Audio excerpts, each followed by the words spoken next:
Let's look at the Blight from Dead by Daylight. The Blight, real name Talbot Grimes, was a Scottish scientist whose boundless ambition propelled him to great heights. From his youth, he was a popular and fearless child known for his intellect and charisma. Despite his sociable nature, he was fiercely independent, often exploring the vast fields near his hometown alone. What began as innocent curiosity nearly turned fatal when he experimented with a poisonous foxglove. Rather than fear, he found himself captivated by the profound impact a single flower could have on him. As he matured, his ambition grew alongside his questionable methods. Despite reprimands, he excelled at the London School of Medicine and secured a position with the British East India Company, eventually becoming the head chemist. His crowning achievement was a productivity-enhancing chemical tested on prisoners derived from his earlier experiments. Though most of the effects were minor, rumors circulated of soldiers driven mad by the medication committing atrocities. Despite this, Talbot remained unrepentant, dismissing accusations as wartime exaggerations. However, his ignorance of consequences caught up with him when he was violently assaulted by an aggravated victim of his experiments. Miraculously, he survived the attack and was rescued and nursed back to health by a mysterious group masquerading as a monastery. Talbot's expertise proved invaluable to their pursuits, particularly in their quest to unlock the potential of the human mind. Initially, he assisted out of gratitude, but soon became consumed by the desire to push the boundaries of knowledge. As he delved deeper into the research, he sensed a shift in the monk's demeanor, culminating in his abrupt expulsion from the monastery. Disoriented and disheveled, he found himself struggling to piece together his fragmented memories, driven by an instinctual urge to preserve his discoveries. He etched his findings into the walls in his own flesh, hoping to preserve them despite his deteriorating state. In a surreal moment of clarity, he witnessed a vision of a vibrant field of flowers beckoning him towards enlightenment. Despite the grim surroundings, Talbot glimpsed a fleeting sense of wonder reminiscent of his childhood innocence. When others discovered his cryptic writings, they were left to ponder the ominous messages he left behind.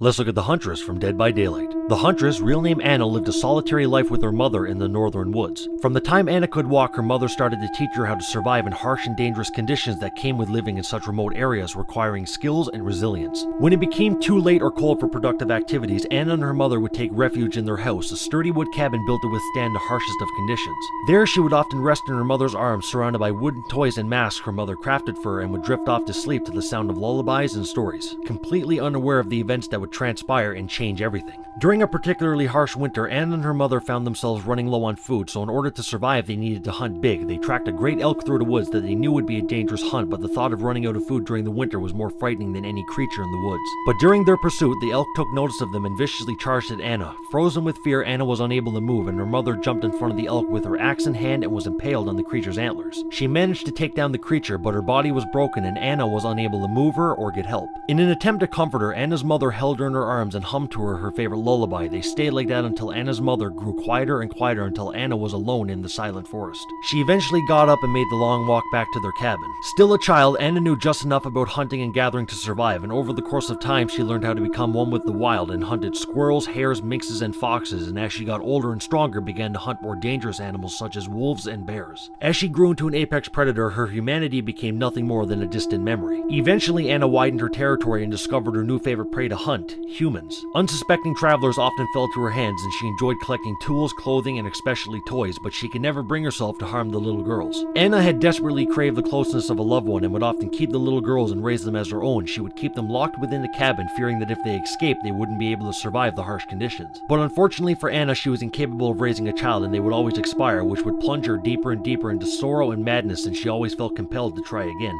She would later raid nearby villages in the Red Forest, taking out entire families and stealing their daughters. Anna would wear an old wooden rabbit mask that was crafted by her mother years earlier as a way to try and calm the frightened children. The villagers would spread stories of a half-beast lurking in the Red Forest known only as the Huntress, who hunted men and ate young girls. The war would eventually make its way to the Red Forest, and German soldiers began to march through to attack the Russian Empire. There were no longer any travelers, villagers had abandoned their homes, and there were no more little ones to be found, only soldiers. Many of which were found with violent axe wounds and entire squads disappearing mysteriously. After the war ended, so did the rumors and stories of the Huntress, engulfed by the Red Forest.